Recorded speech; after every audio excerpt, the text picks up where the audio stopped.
1 de mayo de 1929. En la madrileña estación de Mediodía, Atocha, en las dependencias en que se acumulaban los bultos no recogidos por los destinatarios, se había procedido a la apertura de varios paquetes. Al llegar a una enorme caja de madera, de 1 por 0,6 metros, que aparentemente contenía maquinaria, el mozo Pedro Vicente observó que de ella salía un líquido, y que desprendía un hedor insoportable. Reclamó la atención de los presentes y se dispuso a abrirla. Cuando levantaron la tapa el mal olor se incrementó, y descubrieron que, bajo unos periódicos arrugados y un lienzo de arpillera, había una espesa capa de algodón en rama. Apartaron los trozos de algodón con unas pinzas, y quedó a la vista algo que, desde el primer momento, se sospechó era carne humana. Parecía corresponder a un adulto. A la izquierda se distinguía una pierna seccionada por encima de la rodilla. Se dio aviso al juzgado de guardia. De la caja surgió un torso de varón con un mechón de pelo en la mano derecha crispada, desprovisto de las extremidades abdominales y descabezado. Las uñas de las manos estaban increíblemente pulidas y cuidadas. Al fondo, y envuelta como los demás restos, apareció la otra pierna. ¿Quién era el muerto? ¿Por qué le habían matado? ¿Dónde estaba su cabeza? Meses antes, en Barcelona, en el número 55 de la calle Orteu, en una casa que, en la planta baja, albergaba una pequeña fábrica de bolsas y cajas de cartón de lujo y, en la planta primera, la residencia del propietario de la misma, Pablo Casado de las Navas. Este mantuvo una enconada discusión con su criado. Era la noche del sábado 8 de diciembre de 1928. Era Pablo Casado un hombre muy cuidadoso de su persona y excesivamente atildado, de complexión fuerte y mediana estatura. Por el contrario, el criado, al que llamaban Ricardito, era de aspecto afeminado, bajo, delgado, y vestía con cierta vulgaridad. El reciente atropello de un camión le había dejado algunas secuelas. En varias ocasiones Casado había manifestado su intención de despedir al criado, porque atravesaba por una situación económica inestable y porque las relaciones entre ellos se habían deteriorado. Ricardito tenía también cuentas pendientes con el amo, principalmente, que le debía el sueldo de varios meses, así como quejas de que le trataba mal y le tenía muy abandonado. En su poder tenía una foto de tiempos mejores en la que están los dos muy juntos, como no acostumbraban fotografiarse los señores y los criados. Pero aquella noche el recuerdo de la foto quedaba muy distante, la discusión entre ambos había degenerado en pelea. Ricardito dijo que Casado le agredió, le golpeó e insultó a su hermana. Al verse perdido se defendió con una plancha eléctrica, propinándole un fuerte golpe en la cabeza que le produjo la muerte. A lo largo de la investigación, sin embargo, habría de enderezarse la hipótesis de que Ricardito atacó a su amo cuando éste estaba dormido, y que le mató de varios golpes con la plancha. Una vez hecho esto, las versiones coinciden en que se retiró a dormir a su cuarto, donde no se sabe si pegó ojo. A primeras horas del día siguiente fue a la habitación de su señor. Le tocó para cerciorarse de que estaba muerto. Lo encontró helado. Pensé en la forma de ocultarlo y hacerlo desaparecer, rememoraba en su confesión. Resolvió decapitarlo para que nunca pudieran identificar el cuerpo, y así lo hizo.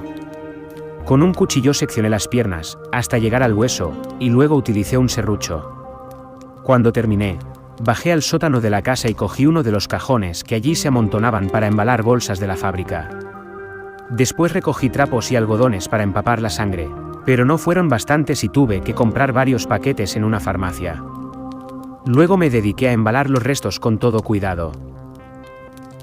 Le había cortado las piernas para que encajara mejor dentro del embalaje. Cuando lo tuvo todo a su gusto y creyó borrados los rastros que le pudieran delatar, cerró la caja y con gran esfuerzo la arrastró por la escalera. Creí que me fallaban las fuerzas, rememora en su confesión. Hubo momentos en que creí que me moría. Pero pude sobreponerme y lo bajé a la planta donde trabajaban las obreras. Lo coloqué en un rincón situado detrás de la puerta principal, a la izquierda. Allí lo dejé cubierto con unos papeles y varios muestrarios, para que pasara desapercibido. El cajón con los restos habría de quedar expuesto durante toda la mañana del lunes, ante el trasiego de las obreras y visitantes. Hasta que pudo sacarlo con el carretón y llevarlo a facturar. El bulto tiene como fecha de facturación el 10 de diciembre de 1928. Pero, ¿y la cabeza? ¿Qué fue de ella?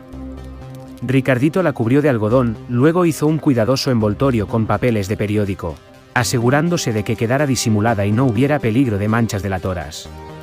Una vez tuvo el paquete a su plena satisfacción, se lo puso debajo del brazo derecho y se fue a la plaza de Molina, cercana a la casa, y cogió el tranvía 16, que va a la Plaza Cataluña, donde cogió otro, el 29, de la línea de circunvalación, y por la ronda de San Antonio, San Pablo y paralelo llegó hasta la aduana del puerto.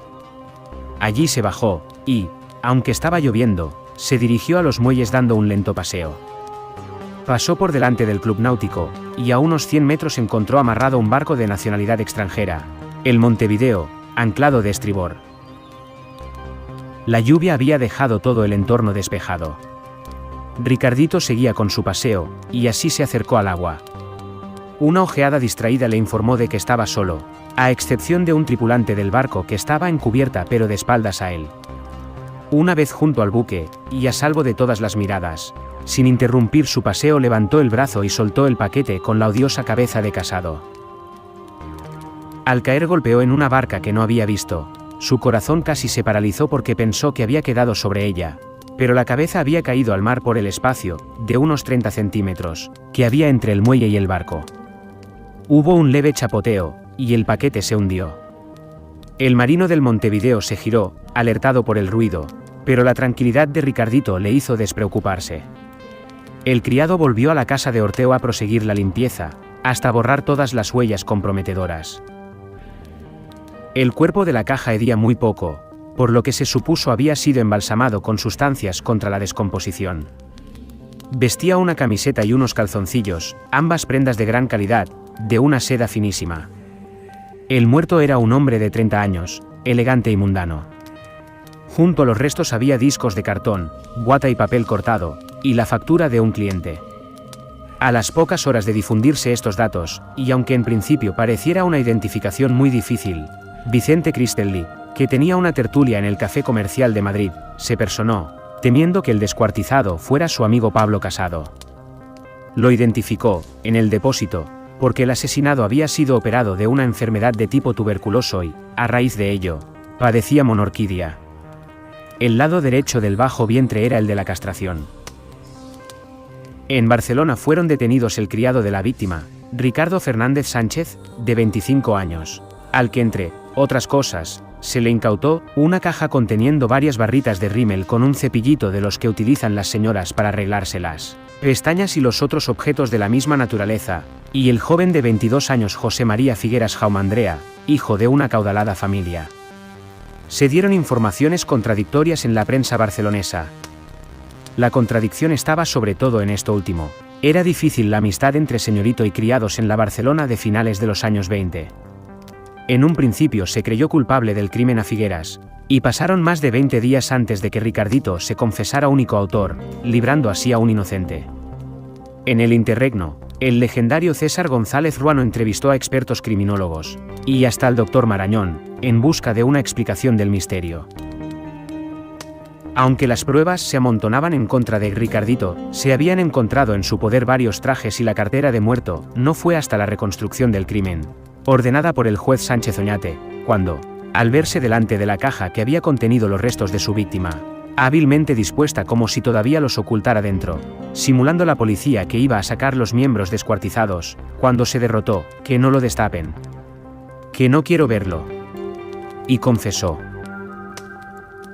Ricardo Fernández Sánchez fue juzgado, condenado culpable e internado en prisión.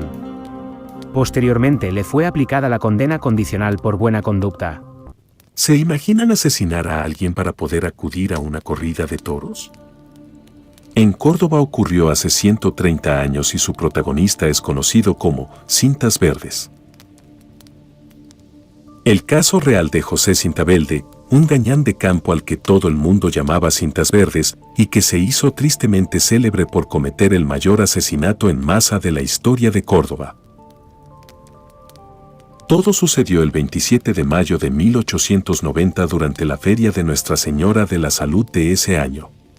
Parece ser que venían a torear a la antigua plaza de Ronda de los Tejares los tres diestros más top de su momento, Lagartijo, Espartero y Guerrita. Una corrida que ningún aficionado a la tauromaquia quería perderse y a la que Cintas Verdes quería acudir a cualquier precio. Por eso, a primera hora de aquel día, subió hasta una finca llamada El Jardinito, donde trabajaba como capataz un buen amigo suyo, al que le iba a pedir dinero prestado para comprar su entrada.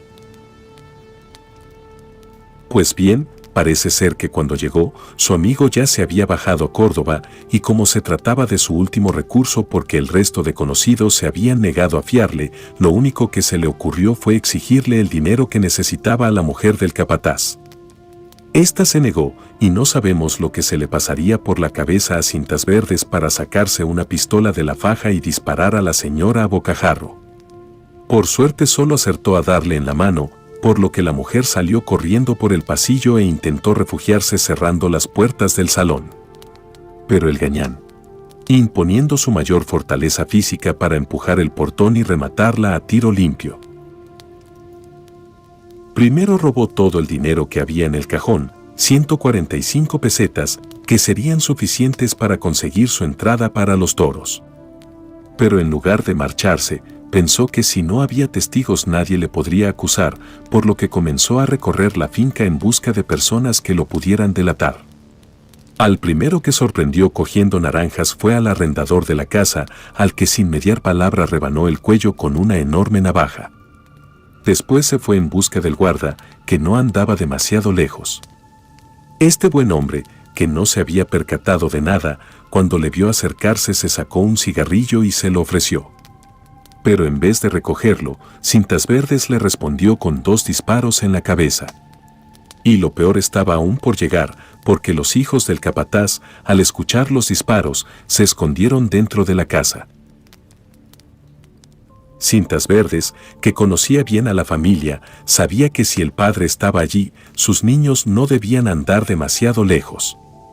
Así que volvió a entrar en la casa y después de buscar por varias habitaciones descubrió al niño escondido bajo la cama. Sin dudarlo un segundo, lo agarró por el pelo, lo arrastró por todo el pasillo y, una vez en el salón, volvió a hacer uso de su navaja. Después de depositar el cadáver del pequeño sobre el de su madre, el asesino no tardó en encontrar a la hermana pequeña. Sin el menor atisbo de humanidad en su mirada, Cintas Verdes la levantó por el cuello para repetir el sacrificio y tender su cuerpo sobre el de sus 2 familiares. No sabemos qué tipo de trastorno mental sufriría este individuo, pero antes de marcharse también acabó con la vida del gato. Sobre la 1 de la tarde, como cada día, llegó a la finca en su coche Manuel, el esquilmero, que iba a recoger naranjas.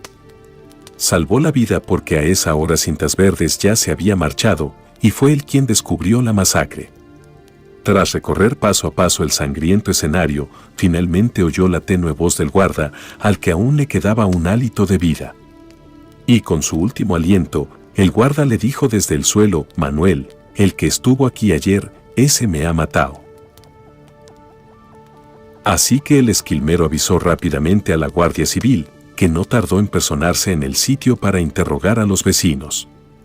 Y entre los testimonios y las últimas palabras del moribundo, todas las pistas señalaban a José Cintabelde, que para esas horas ya se había cambiado de ropa y se estaba tomando un café tranquilamente en el centro antes de entrar a la plaza. Según las crónicas, los agentes esperaron pacientemente a que terminara la corrida. Y a la hora de evacuar el coso, en una operación de película, cerraron todas las puertas excepto una, por la que fueron saliendo uno a uno todos los asistentes. Así fue como capturaron a Cintas Verdes, que una vez en comisaría no tuvo problema en reconocer los hechos.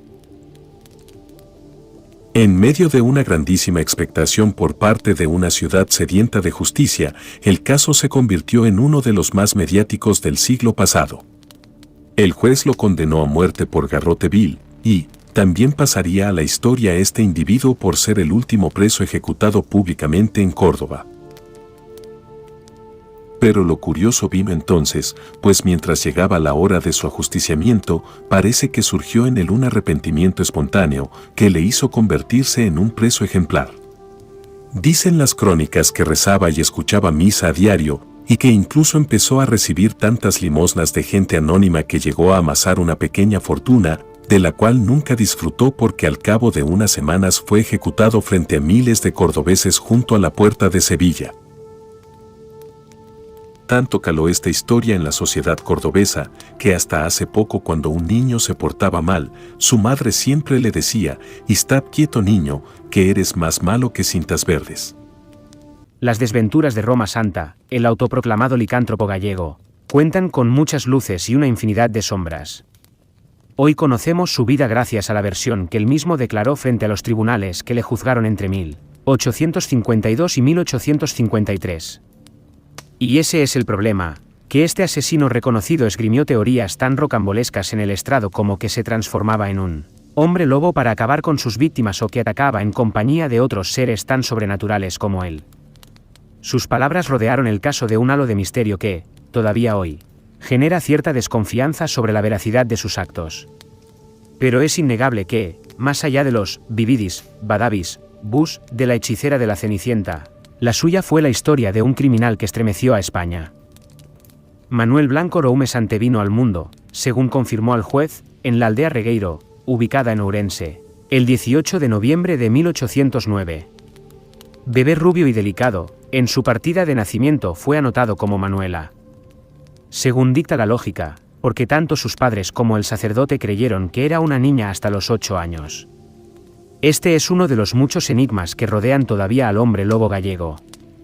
Un misterio sobre el que intentó poner luz en 2012 el responsable de antropología forense del Instituto de Medicina Legal de Galicia, Fernando Serrulla, con un estudio que confirmó que nuestro protagonista que padecía un síndrome de intersexualidad, hermafroditismo, según los estudiosos clásicos, que le hacía segregar de forma exagerada hormonas masculinas y le provocaba episodios de recurrente agresividad. Dulce, retraído y con aficiones, por aquella época, más propias de una mujer, Manuel estudió de niño las vicisitudes de la elaboración del jabón y de la costura. También se hizo un gran conocedor de los bosques gallegos, dato clave para su futuro como asesino. No se le puede negar tampoco su capacidad para aprender a leer y escribir, algo que no era habitual en las zonas rurales de España.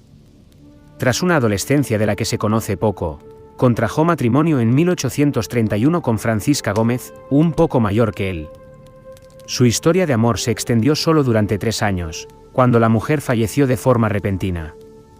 El golpe hizo que Roume-Sante abandonase la parroquia que había contenido a su bestia interior y se diese a una vida de buhonero y a la venta ambulante de baratijas en Galicia y Portugal, con la que ya había coqueteado antes. Tal y como dejaron patente los facultativos que le estudiaron durante el juicio, era un hombre apuesto. La fisionomía de Blanco es nada repugnante, y sin rasgo característico, mirada ya dulce y tímida, ya feroz y altiva, y forzadamente serena. Aunque es imposible saber cómo era cuando sumaba una veintena de veranos, pues solo disponemos de la descripción física que los expertos hicieron de él a lo largo del proceso, cuando contaba 45 años.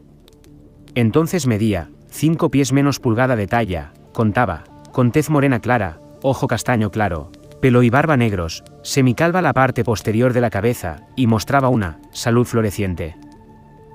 Por enésima vez, en este punto nace la controversia alrededor de Roume-Sante. La mayor parte de los historiadores coinciden en que, cuando falleció su esposa, se le empezó a conocer como Ojondo Unto, el hombre del sebo, o el sacamantecas. La razón era que se dedicaba a recoger sebo para venderlo en Portugal, donde era utilizado para elaborar extraños ungüentos que, decía la tradición, eran capaces de curar todo tipo de males.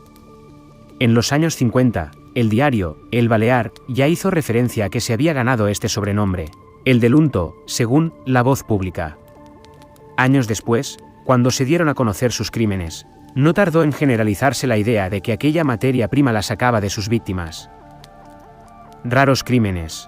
El siguiente capítulo de esta desconcertante historia hay que buscarlo en 1843, cuando se volvió a tener constancia de Roume-Sante. Esta vez en León, última parada de una vida de trashumancia con unto en lugar de bestias. Las crónicas narran que aquel año abandonó la región perseguido por el alguacil Vicente Fernández, que pretendía cobrarle una deuda que tenía con un comercio gallego. Cuando el cuerpo del agente fue hallado sin vida, se cargó contra Manuel, entonces un anónimo vendedor ambulante. En su favor habría que decir que pocas pruebas había en su contra, pero eso no le sirvió de nada. Fue condenado en rebeldía a una década en prisión y tuvo que huir, una vez más, para salvar su libertad. Esta vez, hacia la parroquia de Rebordechau Vilar de Barrio, en su amada Galicia. En Rebordechau fue donde brotó la bestia. Y lo hizo tras la imagen de persona bondadosa y dedicada que Roume Sante extendió entre los vecinos. Cosía junto a las ancianas del pueblo, se prestaba a ayudar en cualquier tarea cotidiana y, a cambio de unas monedas, siempre estaba dispuesto a acompañar a mujeres deseosas de atravesar los bosques y buscar una nueva vida en Santander. A la mayoría les prometía mediar para conseguirles un buen trabajo con algún ricachón local ávido de servicio doméstico. Según se determinó en causa formada en el juzgado de primera instancia de Allariz contra Manuel Blanco Roume Sante, elaborada por el abogado que le defendió en 1852, fue durante uno de estos viajes cuando perpetró su primer asesinato en 1846. Las víctimas habrían sido Manuela García Blanco, de 45 años, y su hija Petronila. A ellas las habrían seguido, en un plazo de 4 años, Benita García y su pequeño Francisco, Antonia Rúa y su chiquilla Peregrina y, para terminar, Josefa García y José. María Dolores, de 12 años e hija mayor de Manuela García, fue su último asesinato. Un cabo suelto con el que quiso terminar. La máxima de Roume Sante, con todo, era no despertar sospechas. Por ello, entregaba a la familia de las fallecidas cartas falsas en las que insistía en lo bien que se vivía en Santander. Como de tonto no tenía un pelo, Manuel solía además camelarse a las chicas para que le vendieran todos sus bienes antes de marcharse. Una vez en el bosque, y tras el asesinato de Rigor, se quedaba con el dinero de las difuntas. El punto final de su maquiavélico plan lo explicó el diario El Balear, en una noticia publicada en 1853, muchas de las ropas de las personas asesinadas fueron vendidas por el reo a varios sujetos y efectivamente, casi todas aparecieron. Este último punto fue el que le condenó. Las habladurías sobre las desaparecidas, unidas a las sospechas por la venta de sus prendas, le obligaron a marcharse a toda prisa de Rebordechau hasta Toledo en 1852 con un pasaporte falso y bajo el nuevo nombre de Antonio Gómez. Pero, en este caso, la justicia le atrapó gracias a una delación hecha por 3 gallegos, en que manifestaron que otro paisano suyo que se hallaba con ellos en las siegas era al que se le atribuían los asesinatos, perpetrados en las sierras de San Mambre y Couso. Roume Sante fue cazado por las autoridades y obligado a confesar su verdadero nombre después de hallar pruebas suficientes en su nueva casa. Entre ellas, como se explicó en la causa, una cartera que se le halló, una bula de la cruzada del año 51, con el nombre de Manuel Blanco. Ante la evidencia, el asesino tuvo que admitir la realidad. Dijo llamarse Manuel Blanco y Roume Sante, natural de Rigueiro, a su parecer del partido de Allariz, sin vecindad fija, ni residencia, por la clase de vida a que se había dedicado desde los 13 años a esta parte, por lo que manifestará, de estado viudo, oficio tendero ambulante, y de 42 años de edad, confirmaba el documento oficial. El calendario se hallaba en el 25 de agosto de 1852. Ese verano se inició un juicio que duró aproximadamente un año y que se sucedió primero en Allariz, Orense, y luego en La Coruña. Roume Sante no solo confirmó que había acabado con la vida de las 9 personas que se le atribuían, sino que desveló que también había asesinado a otras 5 más, así como a otras tantas que ni siquiera recordaba. El proceso podría haber pasado por alto en la prensa de no ser porque afirmó que solo mataba cuando se convertía en lobo. Pretende que en algunas temporadas tiene la desgracia de convertirse en lobo y entonces, contra su voluntad, se ve obligado a desgarrar a su prójimo con uñas y dientes, para lograrlo se revuelve en la arena. Condición antecedente a su transfiguración, se destaca en la causa. En sus palabras, la culpa de esa transformación la tenía una extraña maldición que le habían lanzado cuando no era más que un adolescente y cuya existencia le explicaron otros 2 hombres lobo con los que se topó por casualidad. Le consta que sus acciones criminales eran efecto de la maldición de que va hecho mérito, porque una vez en el valle de Couso en la sierra, se encontró con 2 lobos y se volvió lobo también, y anduvo con ellos 4 o 5 días, volviendo al cabo a tomar forma de personas, y entonces fue cuando conoció a De Genaro y Antonio, quienes le dijeron que hacía tiempo tenían aquella desgracia, cuyo éxito convenció al deponente de que era víctima de una maldición, recoge el informe del juicio. Pretende que en algunas temporadas tiene la desgracia de convertirse en lobo y entonces, contra su voluntad, se ve obligado a desgarrar a su prójimo con uñas y dientes, para lograrlo se revuelve en la arena, condición antecedente a su transfiguración. A lo largo del proceso, Roume-Sante tuvo la sangre fría de afirmar que le constaba que el día de San Pedro concluyó la maldición, porque en dicho día dejó de sentir los deseos de matar. Hasta entonces, insistió, la sed de sangre y carne humana le había obligado a acabar con sus víctimas cuando adquiría su forma animal. Declaró que para ejecutar estos asesinatos no se valían de arma alguna, pues después de tomar dicha forma acometían y devoraban a cualquiera, se completa en la causa. Sus palabras hicieron que periódicos de todo tipo, desde La Ilustración hasta El Heraldo. Otro tanto sucedió con medios internacionales como el Diario de Gobierno de la República Mexicana, el cual dedicó algunas de sus páginas al caso. El juicio desenmascaró en parte las incongruencias del lobo gallego. Si perdía la consciencia cuando se volvía animal, ¿cómo era posible que, tras los asesinatos, arrebatara a las mujeres sus pertenencias, por qué solo se convertía al llegar al bosque y no antes? Por estas y otras tantas dudas, el juez dictó sentencia el 6 de abril de 1853, garrote vil. Pero su abogado tenía una última baza. Apoyado por un tal Dr. Phillips, quien no ha podido ser identificado todavía, alegó que no había pruebas suficientes para condenarle y apeló a instancias superiores. Y en parte llevaba razón, pues solo habían sido hallados un coxal de una mujer y un cráneo fracturado. El Faro Nacional publicó que el abogado, Rua Figueroa, sostuvo también que su protegido era víctima de una enajenación mental, que, así como le hacía creer que se convertía en lobo, así podía hacerle estar convencido de que solo cometía crímenes que estaban en su mente enferma. Sobre dichos pilares solicitó a la reina Isabel II que le conmutara la pena. En el mismo afirmaba que la verdad no ha podido ser hallada, y que Roume-Sante solo había sido condenado porque el juicio había excitado el celo de los tribunales y de la sociedad. No pudo averiguarse legalmente sino que 4 de las víctimas habían sido devoradas por lobos que infestan el país montañoso de aquellos distritos, completaba. Funcionó y, el 16 de noviembre de 1853, el Diario Oficial de Avisos de Madrid corroboró que no moriría, sino que sería encerrado de por vida. Su licantropía fue estudiada, pero este curioso personaje desapareció a partir de ese momento de las luces de la actualidad y falleció bajo el más estricto misterio.